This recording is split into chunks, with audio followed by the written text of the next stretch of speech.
A palavra de hoje é acreditar.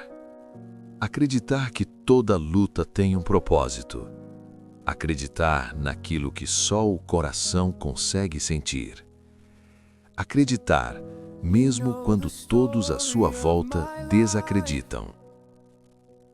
Porque acreditar não é negar a dor, é confiar mesmo sentindo. É seguir em frente quando as forças parecem acabar. É descansar em Deus quando a mente insiste em duvidar. Senhor, fortaleça hoje quem está cansado de lutar. Sustenta quem pensou em desistir. Renova a fé de quem continua acreditando, mesmo sem ver respostas. Que essa luta não roube a esperança e que no tempo certo tudo faça sentido. Amém.